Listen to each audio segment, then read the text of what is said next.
Rukun Wudu. Di sebuah kampung kecil, hiduplah seorang anak bernama Amran yang ingin belajar berwudu agar dapat solat bersama keluarga. Pada suatu pagi, dia bertanya kepada ayahnya, "Ayah, bagaimana caranya berwudu dengan betul?" Ayah tersenyum dan berkata, "Baiklah, ayah akan ajarkan." Rukun wudu bermula dari niat. Dalam hati, kita berniat untuk menghilangkan hadas kecil supaya dapat solat dengan bersih. Amran mengangguk penuh semangat. Ayahnya melanjutkan, "Langkah pertama, kita basuh muka. Pastikan seluruh muka kita terkena air, dari dahi hingga ke dagu dan dari telinga ke telinga." Amran pun mengikuti, membasuh wajahnya dengan lembut. Kemudian, kita basuh kedua-dua tangan hingga ke siku, dimulai dari tangan kanan, sambung ayah. Amran mengangkat tangan kanannya dan membasuhnya sampai ke siku. Kemudian dia lakukan hal yang sama pada tangan kirinya. Setelah itu, ayah berkata, langkah ketiga adalah membasuh sebahagian kepala. Cukup basahkan tangan dan sapu sedikit bahagian depan kepala.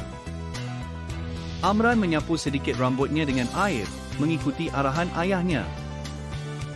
Kemudian, basuh kaki hingga ke buku lari, dimulai dari kaki kanan, ujar ayah.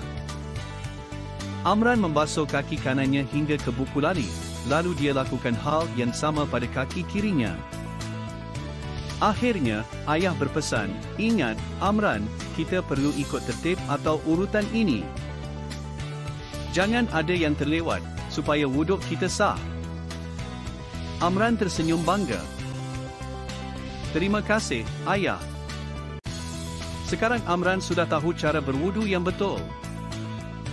Dengan gembira, Amran berlari ke surau, siap untuk solat dengan wuduk yang sempurna.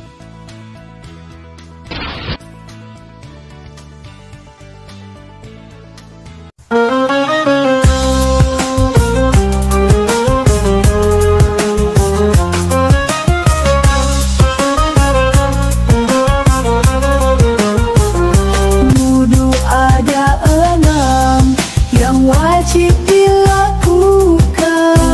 dilakukan ikut urutan. Belajar dan ingatkan. Yang pertama, niat wudhu, berniat kerana Allah. Yang kedua, basuhlah muka agar wajah bercahaya. Yang ketiga, basuh tangan hingga siku. Yang keempat, basuh kepala, basahkan sebahagiannya. Yang kelima, basuh dua kaki sehingga ke buku lali. Yang terakhir adalah tertib, lakukan ikut urutan. Mari kita berwudu agar dipelihara Allah. Mudahnya belajar wudu, lakukanlah kerana Allah.